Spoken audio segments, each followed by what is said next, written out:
Samantha mentioned, I have been spending well over 20 years doing research on neurodiversity, and I've given you a bit of a definition here, and I study a wide range of these conditions that certain individuals are born with, and it's kind of tough because we don't like necessarily, we're kind of a trend of moving away from talking about a disorder, a condition, a disability, because a lot of people consider what they're born with, and often some cases their superpower. And but not to say it's not tough. It is tough. It's because of our modern world. Basically, our modern world says we want our children to sit in a classroom and read written words. Well, written words were only discovered, in the last few thousand years, and universal literacy is really only very recent. Our teachers want us to be able to understand numbers. They want us to sit still and concentrate for hours and hours and hours. They want us to be able to connect socially with people. And there are a lot of people that have difficulty with these things. And I've been always fascinated by them. I'm interested in both the sort of mental markers and biological markers, both in the brain and genetic. And comorbidity just means that it's coexisting. So it's kind of fairly rare to have somebody with just one of these. Usually, if somebody with, ADHD might also have dyslexia, for example. And it's also a little bit personal because my sister and nephew both have ADHD. My sister not diagnosed until her son, as a teen, was diagnosed. And so many times that's the case, that the parents get diagnosed when the children do, because for a lot of people, particularly females, you'll slip through the cracks. And in New Zealand, there hasn't been a lot of awareness about things like ADHD, attention deficit hyperactivity disorder. Okay, and this little figure is to remind us, not only it says here autism spectrum disorder, just reminding us that it sits on a continuum from people who have a lot of difficulty and for a very high ability. But it reminds me that that's true for basically all of our cognitive functions and dysfunctions. All of us have strengths and weaknesses, right? And if I can say anything about what these neurodiverse children and adults have in common, is that they are due to brain differences. They are the result of both genes and environment, and I'll show you some data to support that statement. And I love, I was clinically trained in Canada, but I don't practice here. But through my research, I see a lot of children, a lot of parents. So, and I love the quote here: "I wouldn't change my kids for the world, but I sure wish I could change this world for my kids." And that's what I kind of keep coming back to, that these neurodiversities are only disorders because our modern world says that they are. Okay, so I will spend about 7 minutes just talking about the symptoms that people present with that make us have a diagnosis of ADHD or not. I'll tell you a little bit about the developmental course, the genetics, and then the brain basis of ADHD. And then I might use my sister Jody and nephew Brandon as a little bit of examples of what I'm talking about. So we've got these 3 types of ADHD. There's that inattentive presentation. So you've got these symptoms of inattention, and I'll go through them in a moment. Or you might be predominantly hyperactive impulsive, or you might be combined. And then you've got this child onset criteria, which is having certain sets of symptoms before 12, but that doesn't mean that you can't ultimately get diagnosed as an adult. What the clinician will probably ask you, though, is evidence, or think back about your childhood and did you have symptoms before the age of 12, right? So if we're talking about just the inattentive type, the symptoms that that the clinician will be looking out for and you might be familiar with is poor concentration, not being able to stick with a task for long periods, so having that sustained focus over long periods, disorganization, and forgetfulness. And it's funny because my sister, we were surprised with her late diagnosis because she'd have the opposite. She could be lost in a book for hours. But that's true also with a lot of the inattentive. It's almost like a super focus. So you can get lost in a book, something that's really engaging, or a video game that's giving you lots of dopamine hits. So it's not that you can't pay attention. It's not that nothing's going to capture attention. It is sort of prolonged attention, usually for quite tedious tasks. And that's how one of the ways that we assess it, that Gina will be talking about, this continuous performance task, getting you to do something boring for 15 minutes and then seeing how you go. So the 3 main features of that hyperactive impulsive type is impulsivity. And with my nephew Brandon, we called him Dennis the Menace, jokingly, but he was.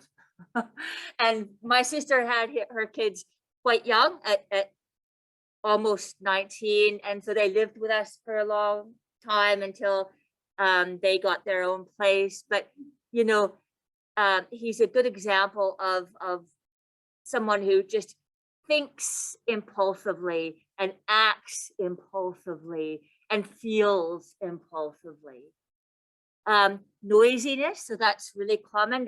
A lot of individuals will, I don't know if I can do this with a mask, but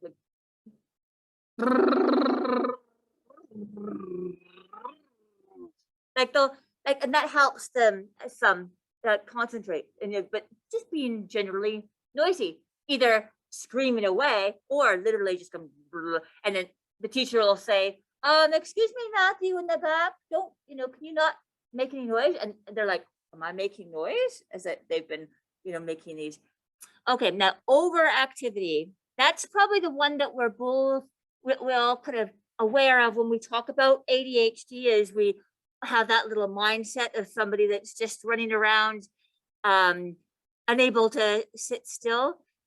And I'll come back to that. But before I focus on this overactivity, a lot of the main features of ADHD, you'll probably hear people talking about atypical or difficulties with executive functioning or executive functions. And these are the sorts of things that we talk about that have to do with these inattentive features. So being able to allocate attention and plan, and the self-control, like stopping yourself from doing something, like running across the street. A lot of kids, Brandon was in the hospital, you have no idea how many times, because they get egged on. His peers, Brandon will do it, and so he would definitely be the one that would you know, be getting into trouble all the time, but also getting into the hospital. Okay, so things like regulating emotions and working, that's what we talk about. And that's something that the frontal cortex, the front of the brain, and I'll get to that in a sec. But when we talk about the frontal cortex, it's kind of that orchestrator, basically, the conductor of an orchestra. And these are the sort of things that frontal lobe do. Okay, so back to overactivity. Kind of the two things we talk about is the hyperactivity. And, you know, a lot of kids will kind of grow out of the, you know, as if like they can't sit still, the jiggling, they're motorized. And the interesting thing is that my sister had my niece Jennifer first, and then Brandon, and she always knew Brandon was different. He was overactive even in pregnancy. That's where it's just, he was constantly moving around in utero. But when he got older, he also wasn't. He became so lazy. Like that's a really, really, it happens so often that, you know, you have this very overactive child who then grows up into somebody who's quite lazy. But if you ask them, they still have that restless feeling. They got, you know, itchiness they're just not 100% calm within their bodies. And then motor tics is another form of overactivity that's common with those with ADHD. And then things that come with a lot of neurodiversity is low self-esteem because of our modern world and what we're asking these kids to do. Defiance is a big one. With about a third of kids with ADHD will actually be so defiant that teachers will say that's it. Because some kids will just say they'll have a reaction against one person that might not make a lot of sense, and they will always hate that person. That's that real defiance is quite common. And sleep problems. So, I mean, I first thought that there was Brandon was struggling because he wouldn't stay asleep. It's like, oh God, can you stay in your room? Like the times that I babysat him, it's like, put him to bed. He'd come back, all throughout the night. I'm like, when do you sleep? Do you sleep? So that's a big thing. So I've actually published on sleep disorders and ADHD, and we don't really know, like chicken and egg. I mean, they're probably having a hard time paying attention because they're not getting enough sleep, but probably also they're not getting enough sleep because of the way their brain is. Okay, so I don't have much time. I'm probably going to be over time anyways, but this is just, there are, for the two different main types, someone that's inattentive might get diagnosed later on, like my sister, highly intelligent, just slipped through the cracks and was able to compensate, you know, was able to hide things and just got on with the business of academics, and really didn't, you know, until the organization. I think there's a lot of people that really they can't quite juggle all the balls that need to be held up, and that's when they go to seek some help. Another thing with that inattentive with my sister that's also very common is this lack of sense of time. I'll always remember my sister, like, it's 5 to 9 and she's going into the shower. I'm like, Jody, we got to be there at 9. I've got lots of time. I've got lots of time. I'm like, how can you possibly think we've got to be there? Like, and you're just getting into the shower. But it's a real lack of a sense of time. Now, it is highly heritable. So we use the word concordance. And so ADHD is up there with things like schizophrenia and bipolar disorder. It's one of the most highly heritable of our neurodiversity or medical phenomena. And I also had one of my first lectures on ADHD was from a neurosurgeon who himself was ADHD. And he told a great story about why we might have a higher prevalence of ADHD in colonized countries. So New Zealand, USA, Canada, Hong Kong. He said, you know, we're the explorers. We're the ones who maybe impulsively, but we didn't want to stay in the old country. We were the one that jumped in the boat, that got in the waka, did, it's so we actually in colonized places actually have a lot more ADHD genes than a lot of places in mainland Europe. And ADHD is not like it's not like it's a dominant or recessive, that Mendelian sort of genetics we all learned in high school. It's polygenic. So lots and lots of different genes. And so if both of your parents have a lot of these genes, then it is additive. And that's yeah, so it's not. So you can't have genes without sort of an environmental trigger. There's only a few things that are purely genetic, like Huntington's disease or something that is a genetic. Now I do a lot of research with big longitudinal studies, big data with groups of people followed over time, and we know that certain medications. So we've actually looked at both over-the-counter medications and also illicit drugs can be a trigger, and alcohol can be a trigger matched with the right genotype. And also stress, mother's stress during pregnancy can be a trigger matched with a certain genes, and low birth weight. So if anybody, if anybody's interested in the actual articles, I'm very happy to be able to give them to you. I can give you my email address at the end. So it's a complex gene environment interaction. So you've got quite a few people who will outgrow ADHD. Brandon did not. He ended up going to university, and he took stimulant medication for the first time at university. That's the only way he could get through his coursework. And then you've got, if you don't outgrow ADHD in the blue here, a lot of people have mild symptoms. In the green, more severe symptoms.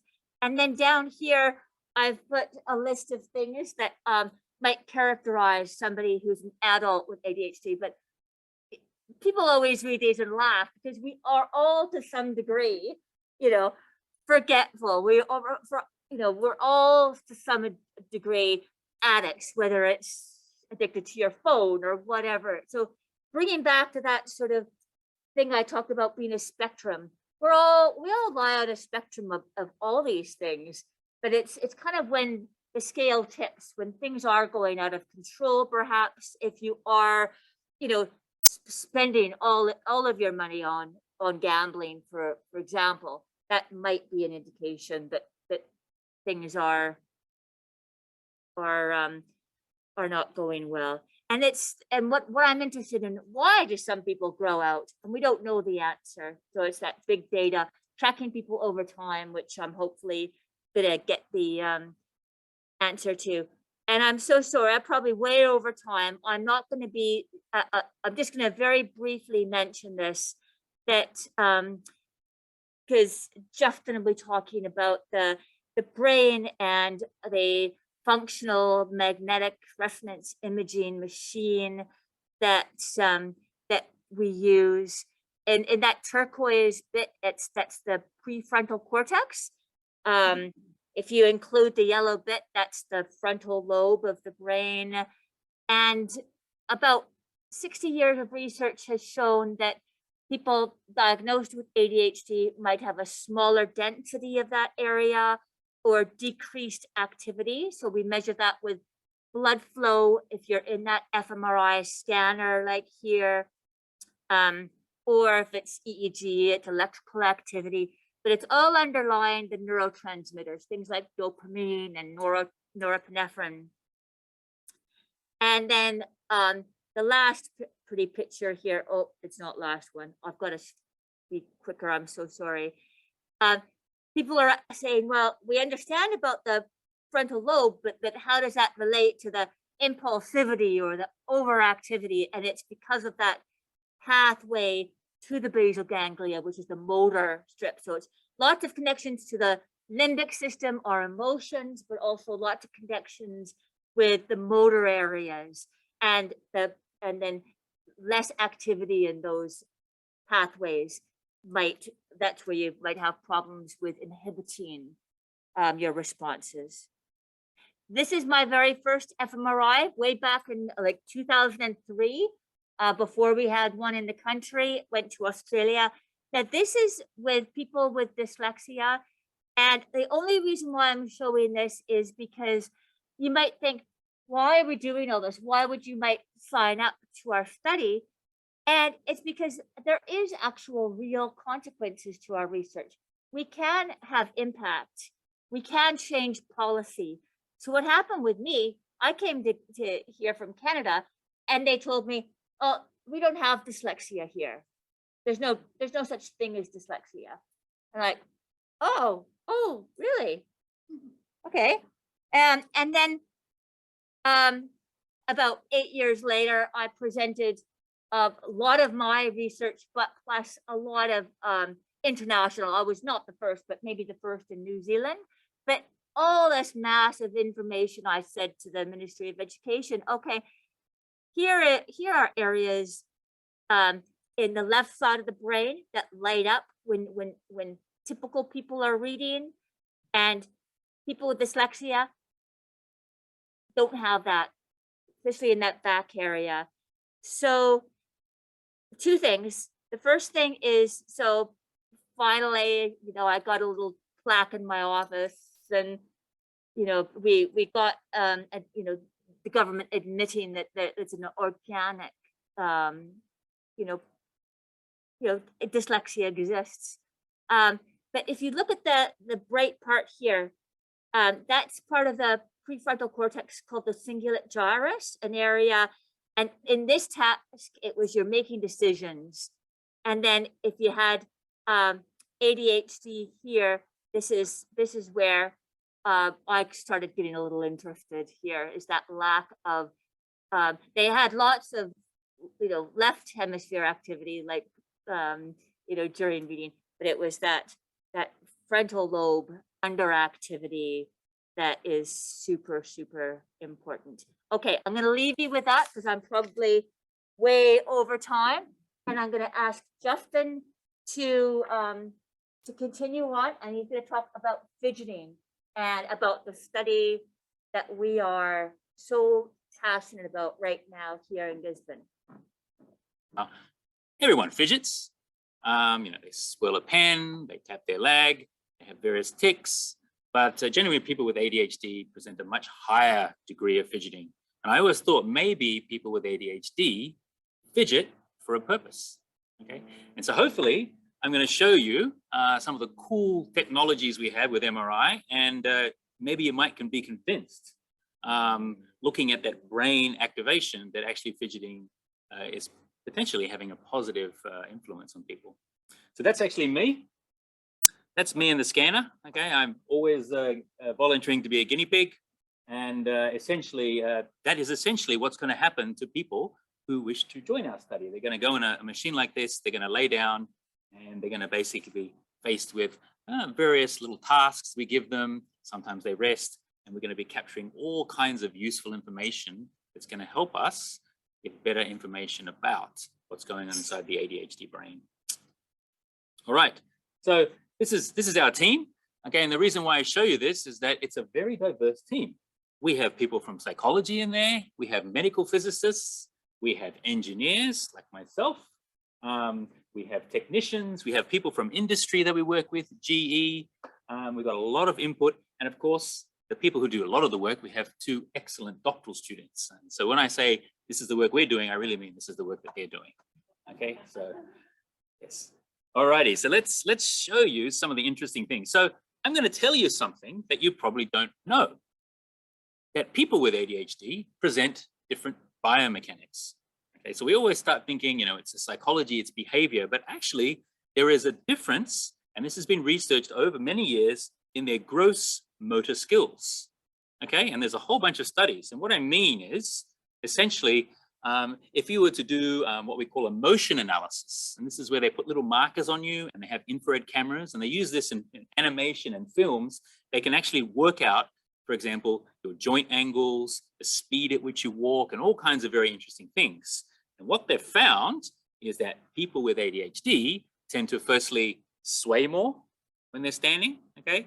They also have more anterior pelvic tilt. And so they kind of walk, look a bit like that lady there, okay? Doesn't look too good for your posture, does it? But apparently people with ADHD tend to do that. Why? Okay, well, you have to really look inside the brain and inside an MRI to work out, you know, why do we present these different motor skills? Okay? Right now, they're just outward symptoms and people notice them.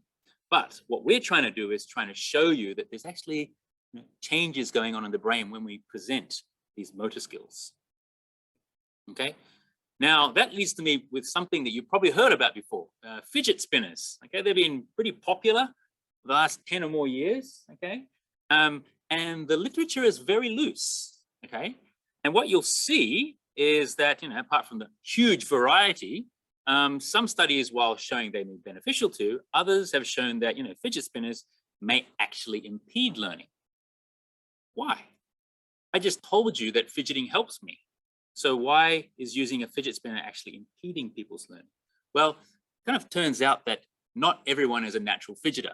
Okay? Our fantastic brains have worked out that fidgeting, you know, is one coping mechanism that works for some people, and other people, they have different coping mechanisms. Okay, so we're all diverse even in our coping strategies. All right, so I'm going to tell you a little bit about what you will observe from an MRI. One of the things is that we can look at the anatomical regions of your brain. And so this is what Karen was referring to, it's that prefrontal cortex. Okay, this is the region associated with higher executive functioning. So when you're concentrating and making decisions. And it just so turns out, and this has been researched many years, we're not the first people to do that, that people with ADHD have reduced prefrontal cortex volume. Okay, so if you look at a large population, on average, that volume will be slightly smaller. Okay. What else do we know from MRI? Okay, well, this is me in the scanner, okay, and I'm doing a little task which is known as a flanker task, okay, and essentially what I'm faced with is, you know, a series of incongruent and congruent arrows, and depending on which direction they're pointing, I will click either a left or right, okay, and in doing that, it causes my brain to concentrate and focus. Now, when you do that, interesting thing happens, and Karen, you know, referred to this from her work, you know, almost 20 years ago.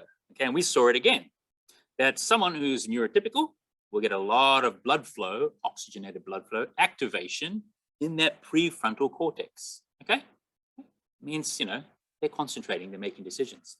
Whereas a subject who has ADHD will typically be underactive. Okay, so they haven't got as much activation compared to someone who's neurotypical. Okay, so this is very consistent with what we've seen almost 20 years ago when we didn't even have an MRI in New Zealand. Okay, so that's good, that's interesting. But what happens when you fidget? And you know, to our knowledge, we are the first group to ever measure what happens when you fidget inside an MRI. Why is that? Because generally you're supposed to stay still. Okay, so we kind of worked out ways in which you could actually move without causing a lot of artifacts in your brain. Okay, so this is what happens. First of all, I'll look at the subject who has ADHD. Okay, the subject who had ADHD fidgeted, and lo and behold, we had our eureka moment. Here was real evidence that all of a sudden we had more oxygenated blood in that region that was helping with our executive functioning. Okay, so it appears that fidgeting was a good thing. I should let you know too that this particular subject who had ADHD was a natural fidgeter. Okay, so they were doing something that they're used to doing all the time. Okay, and obviously it helps them, but here's real evidence that something is happening in their brain. What about the neurotypical person? They were quite fine when they were making decisions. When we asked them to fidget, we got the opposite happening. Okay, that's interesting. You know, doesn't fidgeting help all kinds of people, whether they have ADHD or not? It turns out that this particular person was not a natural fidgeter. You know, they would typically sit dead still. Okay, so we asked them to do something that wasn't natural to them, and so their brain was trying to focus on this fidgeting while doing the task, and we actually got, you know, something that was a bit negative in terms of the output. So that's very interesting. But what this tells us is that, you know, fidgeting is a strategy that, while is very popular for people who have ADHD, you know, it's not necessarily something that everyone does. And it also explains why people who use fidget spinners sometimes actually get worse in their concentration, distracts them. It's because not everyone is a natural fidgeter. Okay, so that was very interesting. What happens when we rest? Okay, now I'm going to very loosely tell you that when we rest, okay, and we just sit there and we just focus, not sleeping or dreaming, but when we just rest, okay, and typically in the MRI scanner, we get you to focus on a little dot so that you're, you know, just concentrating but resting. Okay, the brain happens to basically be activated in these four regions here. You get this very typical pattern. Okay, and this region, of course, up here is that prefrontal cortex region that Karen was referring to. Okay, now someone who is neurotypical and someone who is ADHD both will present, you know, that same pattern. But what happens when they start doing activities is a difference. Okay, so wherever you see something very bright and yellow, it means they're very much aligned and correlated to this particular mode. Okay, this network that we see. And when it starts to get red, it means we're starting to shift away from it and do something else. Okay, so they're resting, and then all of a sudden we ask them to do this flanker task. So that's the thing you saw me doing in the MRI.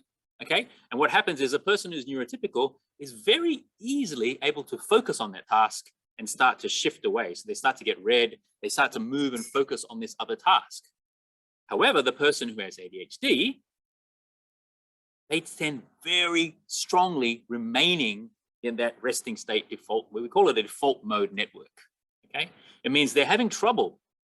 They like to stay in that state. The interesting thing happens is when we ask them to fidget. Okay, when we ask them to fidget, it is only then that this person with ADHD starts to move away. Okay, you can see they're starting to get less correlated. Okay, whereas the person who is neurotypical was able to do that without fidgeting. Okay, so this is more evidence again that this fidgeting behavior is helping us move away from this resting state, which a person who has ADHD loves to stay in. Okay, and it's helping them to shift away and focus on whatever task that they need to concentrate on. Okay, so this is more evidence. It's not just the activation, okay, but it's also we're able to more easily transition from one state to another. All right. We can also see inside an MRI the structure of the brain. Okay, and in terms of that we mean the brain white matter structure. Okay, your brain has a lot of these tracks, you know, which information travels along. Okay, and what we found was there is a particular tract. Okay, and once again, it's kind of associated with fidgeting and motor skills that connects the rear of the brain, back where our cerebellum is, all the way up to our prefrontal cortex. This is very interesting track, which a lot of people in the ADHD world are starting to pay attention to now. And what we showed is in the ADHD person, this tract is much less ordered. Okay, so there's more disorganization in someone who has ADHD, and it's more ordered in the neurotypical person. So again, there's more evidence that not only are we functionally a little bit different, there's also some structural differences as well. Okay, and I should mention, while the functional behavior is something that we can immediately measure, okay, it changes as we do tasks, the structural thing is more of a long-term change. Okay, so this is something that's happened over many years, almost a lifetime. The other thing that we can do in the MRI is we can actually look at chemical signatures in the brain. So there is a particular sequence known as magnetic resonance spectroscopy. Okay, so you can actually look at this chemical signature, and what we have here is a number of we call metabolites which characterize the brain in different regions, okay? Now, it just so happens that there is a particular metabolite, which we refer to as NAA, and it's kind of related to creatine, dopamine, and these chemicals which Karen was talking about. But it turns out that in ADHD, okay, this big spike you see here is generally lower. Okay, so they have less of this NAA, especially in this prefrontal cortex region, than someone who is neurotypical. So not only is there a functional difference, not only is there an anatomical difference and a structural difference, but there's also a chemical difference. Okay. Basically what this NAA is telling us about is basically a biomarker that we use to tell us about the integrity and vitality of the neurons in our brain. So it means that there is a slightly reduced integrity of that neuronal structure and pathway. And I should mention, there's a lot of studies in the literature which have shown these things separately, but we're actually the first ones to do all of them together. We're able to measure all of them in a single MRI session. So we can actually see what kind of correlations we're having between anatomy and structure and function and chemical signatures.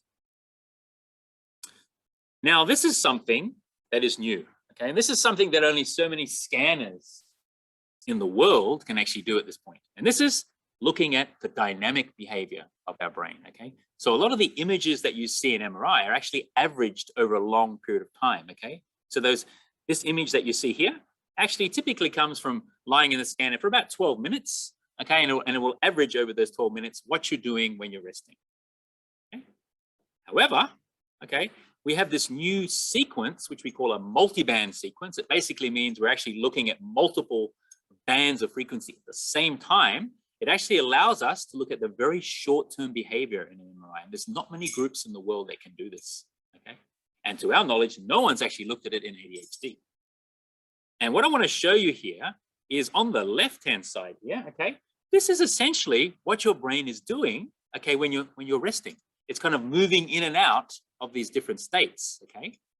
But if you average it over time and speed it up, you basically end up with this pattern on the right here, which is basically that 1, 2, 3, 4 points that you typically see in an MRI, okay? So this is what everyone else sees, okay? But we're able to go right down to the level of what's happening over that, almost sub-second level in the brain. And why that's interesting is because it's very likely that people with ADHD have very different, short-term temporal responses. The way they're waiting, the way they respond to things could be quite different and can only be detected at that very short time period, okay? So this is really exciting for us because, believe it or not, this is almost hot off the press. We just processed this yesterday. Okay, it's really, really new data. And I don't think anyone's seen anything like this before. We were, excited over it at 2 o'clock in the morning, basically. So yeah, you guys are the first community group to see this kind of results. And we really feel that, combining all these pieces of information together is really going to help us come up with really good biomarkers, MRI-based biomarkers of ADHD. And the reason why we do so many different types of modalities is because ADHD presents differently across the spectrum. So some people may present on one, some people may present on more than one, but hopefully we'll be able to see all those features and correlations between. Now, what's exciting for us is that, while we're doing this work, other groups around the world, other people in the psychology field are basically finding the same things, but from a clinical psychology perspective. And this is an article that came out in the New Zealand Lister last year where they were looking at our work, which was based on MRI technology, and interviewing people in Australia, actually, who were looking at things from a psychology perspective. And all the kinds of hypotheses and conclusions that we were making were very consistent with what they were proposing. The difference is that we're actually able to find real MRI objective evidence for these things. So this is the reason why our team is so diverse, because we want to have people working from that clinical psychology, measuring those typical metrics. But now we have this new MRI technology, right in the heart of Gisborne, where people can go and say, well, you know what? There's a strong correlation between these things, and it might actually help, inform clinical decisions. Okay, so what are we hoping to do? Okay, well, last year we actually gave a talk at the Cosmopolitan Club, and that was in the early days when we were still working out our protocols and working out, how to do this. we're all really active. We have our ethical approval now, and we're actually ready to start recruiting people. So you probably saw some little sign-up sheets when you walk in, and feel free to write down if you're interested or want to know more, and we'll kind of get in contact with you. But we're really looking forward to exploring ADHD using the Matai Centre in a large population. And I say we're going to do all these different modalities. We're the first group in the world, we believe, to do this, because we want to build a very unique ADHD brain atlas, which people can use to see how do they map onto that. Do they show any similarities? And of course, we're working with clinicians as well. In fact, we were talking with one today. We're super excited about the kinds of things that we're finding, and we really feel that this kind of technology will really help even not just decision making, but really help the way we look at ADHD going forward. And of course, if you're interested, you may have seen the ad in the Herald, or you may see information on the Matai newslet. Please do reach out. Contact us. My email's there. This video is actually being recorded. We're going to upload all this for people, especially who couldn't make it today, to look at it. And please do reach out to us if you're interested in just knowing more, or you'd like to participate, or you have a family member who you think might be interested. We'd really like to hear from you. So now I'm actually going to introduce one of our doctoral candidates, and she's going to tell you all about her experiences with ADHD. Gina. Right.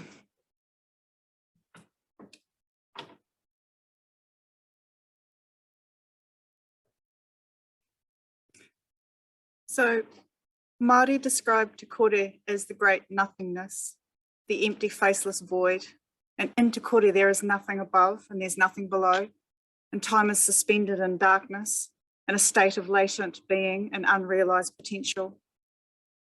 From the empty void comes Te Po, the perpetual night, Te Po's long solitary periods are flooded in shades of darkness. Te Po Nui, the great night, Te Po Roa, the long night, Te Po Uri Uri, the deep night, and Te Po Tango Tango, the intensely dark night. And these are names of places where no light exists.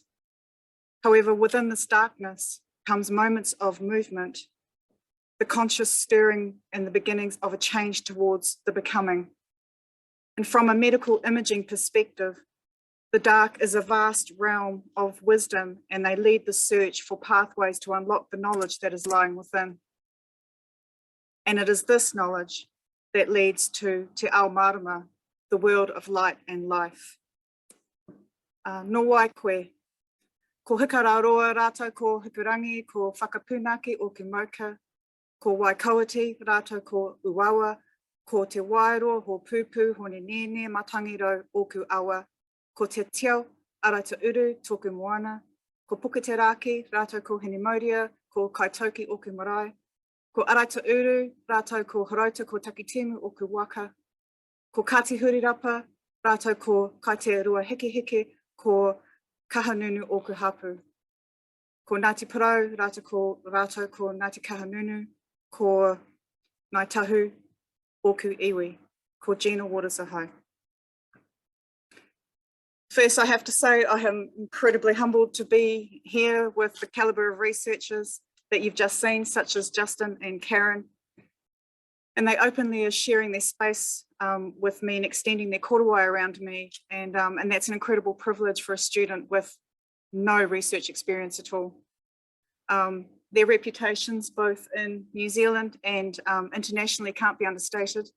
And we're fortunate to have them here today to share their expertise with us. So tēnā koe kai whakahaere, tēnā koe ranga, rangatira, ngā mihi nui kia kōrua. It's been a long time since I've been at the Cozy Club. I've attended many 21sts, weddings and poru akis right here in this building. And when I met with Justin last week, I was really stressing because I had to follow these two. So, and he suggested that I talk about my background and what got me interested in the project. And I thought, well, that's got to be easy because my background is sitting right here in front of me. I spent the first 5 years of my life in Cambridge Terrace, went and attended Te Whare school, We moved from the city and we went to Waimata Valley before returning back to the city to live on Ormond Road. So I know Balance Street Village pretty well. Went to Gisborne Intermediate and then went to Gisborne Girls High School, and then I jumped around a wee bit from tertiary educations, went around a little bit. And then I went to my father's tūranga waiwai in Otapoti, and I raised my children on Ngāi Tahu whenua. My great nephew was in the audience with his auntie. And so there are 3 generations of Tairāwhiti people in this room, and I'm grateful to them for being here. So tēnā koutou whānau. And if you include the city limits, you can add another generation. And if you include the Urupā, both in town and out of Uawa at Blue Waters, then you can probably double that level of generations that are represented in my whānau. So tēnā koutou oku tūpuna. So how did I get involved? Well, last year I was a fledgling Auckland researcher, and I saw my very first arterial tree, which you can see there, and the very first MRI images of the human brain. And from that moment, I was hooked. So last year I had to choose a research project, and I jumped onto the university website and I started looking at the directory of researchers and their interests. And there are certain names that you associate with Gisborne, and you won't know that unless you're a local. And by local, I mean 2 generations. So names like Nikora, Nutter, Keelan, Tomlinson, Egan, Dunsmore, Hindmarsh. So when I saw the name Holdsworth, I clicked on Sam's profile. And in my lifetime, I never thought that I would see a world-class medical research institute being developed in Gisborne, let alone be invited to be involved in a project that utilises this technology. So why am I interested in this project? Well, as you've worked out, my theme of my talk is te po, the darkness.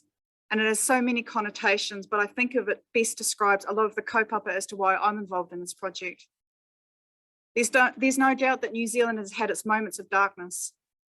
In Otapoti, I became involved with the Neurosurgical Trust and associated this with the Otago University Medical School. And this trust was established after World War II to deal with the large number of head injuries suffered by our Anzacs. Most of the head trauma came from shell shock and the concussion type injuries. I have uncles who were in the 28th, and I know that that war is a particularly dark time for them. And I've been studying for pretty much most of my life. You can ask any of my whānau here. And throughout that journey across law, social work and psychology, there has been one inescapable recurring theme that drives my interest in this project. Māori are disproportionately represented in almost every poor health, education and social metric that you want to care to mention. So for me, the basket of darkness includes knowledge around the detrimental impact that colonisation has had on Māori. And Māori have come back from the brink of extinction, but we've still got a long way to go before we get some of the equity that was promised. So how does a researcher address all of these different aspects of the darkness? And as a researcher, how do you even look at it? Well, at great personal cost, you leave your community, your home, and you go and seek knowledge that can be used to help navigate the darkness. And you can only get one shot at this, so you've got to make it a good one.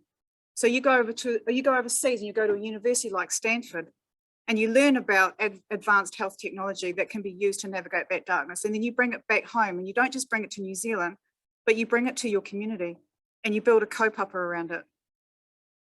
And this is the most important bit. You've got to share that knowledge, and you've got to develop the grassroots talent that you've got here. And that's what excites me about this project.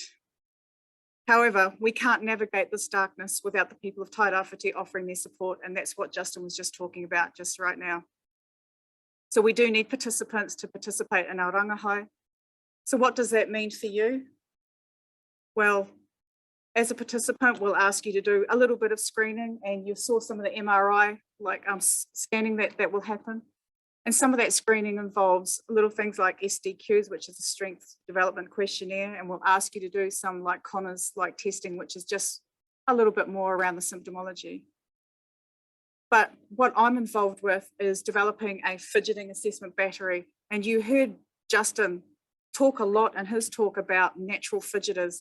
Well, what does that mean? What does it mean to be a natural fidgeter? So we've got to measure that so that we can make our research that much more powerful and actually usable You want to know if you're a natural fidgeter. I'm a natural fidgeter, but I don't have ADHD. So if I've got the same profile as what Justin has, would I have the same results when you look on the scanner? So this rangahau has been supported by Mātai because they appreciate how important it is for our community to attract international expertise to nurture our homegrown knowledge base. And I'm here because I believe that advanced health technologies has the very real potential to offer tairawhiti an innovative economic base from which we can grow our local talent, can be nurtured and have no longer to leave home in order to find ways to navigate the darkness. Tēnā koutou katoa.